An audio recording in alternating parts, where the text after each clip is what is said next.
Well, we try to leave the house around 7:45 to have any chance to make it to work on time. And usually that works as long as there's no accidents or if it's not raining on the expressway. We could usually make it on time. If there's any kind of accident, even the smallest of accidents, or if it's raining, we wouldn't make it.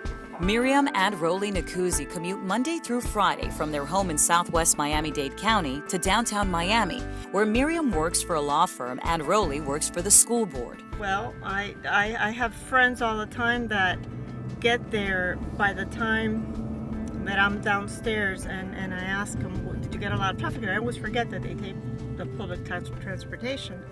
And usually it's like, oh no, I left the house about 30 minutes ago. And it takes them next to nothing to get there. And it'd be great to have that option for us. The Nkuzis weren't surprised to learn that Miami ranks 8th in the country in traffic congestion. Nor were they shocked to learn that Miami is the worst city in the country for pedestrian safety. But students and researchers at FIU's Lehman Center for Transportation Research are collaborating with transportation and community leaders to create better ways of commuting. There is an urgency to the work of the center, which is the only one of its kind in South Florida and one of the largest in the nation. The area we talk about, one is intelligent transportation system, can classify into about 3-4 core groups. One is the intelligent transportation system, like the lab we have right behind me. Basically using technology, try to improve the efficiency and the effectiveness of our current transportation system. Another big chunk is basically the traffic control and simulation involving transportation data collection and interface in the control simulation and data analysis and computer interface.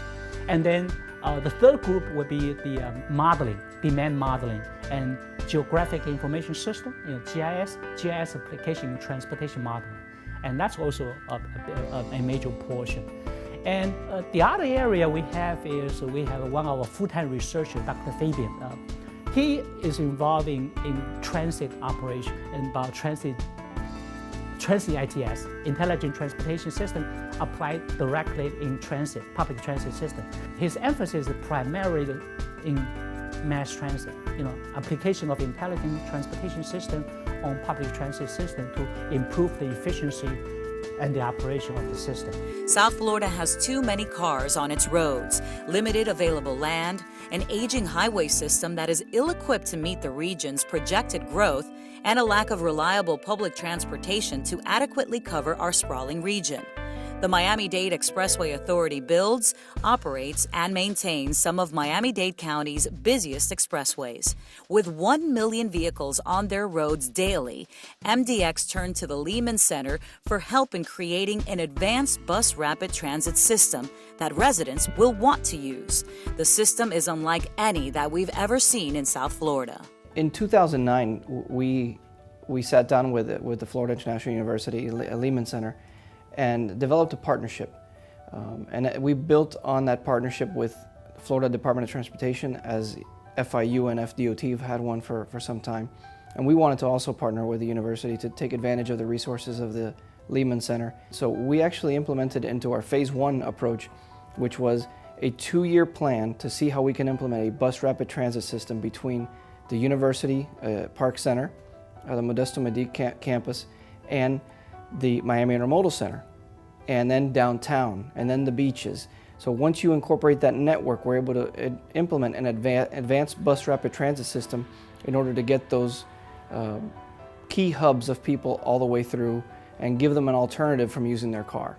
Steady ridership is key to designing a self-sustaining system. Lehman Center researchers will be providing critical data to be used in the development of the new system. They look at things like ridership. They're going to look at advanced transit-oriented development, like what are the key attractors that bring people to a hub that would enable them to either park and ride or walk and get them to that hub, and then take them from point A to point B at another key attractor, like the MIC. And the MIC is going to be a huge facility for Miami-Dade County as a transportation hub, because that's where you really are going to integrate every single mode of transportation that exists in this county all in one spot. You're gonna have Metro Rail, you're gonna have Tri-Rail, you're gonna have cars, you're gonna have the airport, you're gonna have the airport link into downtown Miami, which is a Metro Rail ride directly to downtown Miami, Metro Rail ride from Miami International Airport to Dadeland. All those key connectors are now going to be touched at one location, and that's why the MIC is going to be such an important facility. Advanced, we always started questioning what does the word advanced mean in this? Well, advanced means is convenience. It means whether you get on your iPad or you get on your smartphone, and the numbers are there. You look at almost everyone, percentage-wise in any metropolitan city, they all have some sort of smartphone device where they can have a Wi-Fi, where they can tap into the world, where they can read a book, where they have a air-conditioned ride, but more importantly that they get from point A to point B in a reliable time. And that's where the advanced comes in. It needs to be a reliable trip time. You need to be able to tell somebody whether they log in or through an application on one of their smartphones that there is a bus leaving in 4.5 minutes. You see that around the world, and you need to be able to see that here in Miami-Dade County, and that's what FIU is going to help us do. Tom Gustafson, the Lehman Center's Director of Government and Transportation Policy, says the region hasn't done a good job historically of giving people reasons to get out of their cars. Change the public spaces, he says, and you'll not only transform the way we commute, you'll transform the way we live. Gustafson is the thought leader behind advanced transit-oriented developments, hubs of activity that are similar to the most vibrant public spaces in the world's leading cities. Because their design brings together public transportation, business, housing, and people, they are a key component of MDX's proposed advanced bus rapid transit system. They are also a key component in a different long-term plan being developed by the Southeast Florida Regional Partnership. The partnership includes 200 community and business leaders from 7 counties who have agreed to embrace a shared vision for growth moving forward. FIU joined the group early on. Regional partnerships are much more successful as they work together. Regions that work together win together, basically. If we are fighting against each other or competing against one another, then we don't really have an opportunity to be successful, particularly as compared to other regions who can find their priorities and advocate for them for one voice. In August 2010, the partnership submitted an application to the federal government's $100 million Sustainable Communities Planning Grants program.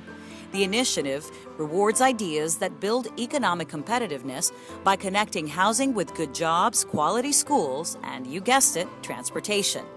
Lehman Center staff were key in developing a vision for the grant that advocates bringing together all forms of public transportation, current and future, through advanced transit-oriented developments, those dynamic public spaces that integrate transportation, housing, and businesses. The idea, proponents say, transcends transportation. It's about increasing the quality of life for South Floridians. The federal government agreed, awarding the partnership $4.25 million in October 2010 to further develop its long-term vision for the region. Now, as we create transportation choices, why not take the opportunity to say, okay, well, we have a center here, it's served by transit. You know what? Why don't we put some housing around that? Dynamic places that people say, you know, this is a great place to live. This is all about providing people opportunities to live the lifestyle they want to live. Ed Jennings, Regional Administrator for the U.S. Department of Housing and Urban Development and a fifth-generation Floridian, came to Fort Lauderdale for the check presentation. He says this is a victory for all South Floridians. This is a huge deal for the next couple of generations because there's only one I-95, you've got I-75, you've got 595, you've got the Turnpike, you've got the multimodal transportation. How do we coordinate that around housing and environmental enhancement? How do we make it sustainable? How do we make sure we have scarce resources utilized best? In tough, trying times, we've got to work together to make sure our community is sustainable for future generations. And this grant opportunity is one that's going to be a leading opportunity for this region of the state and of the country to make that happen. While the projects are different in their breadth and scope, the Sustainable Communities Initiative and MDX Advanced Bus Rapid Transit System share a common vision. As this vision moves forward, FIU partnering with the community will help develop solutions for the 21st century sustainable communities.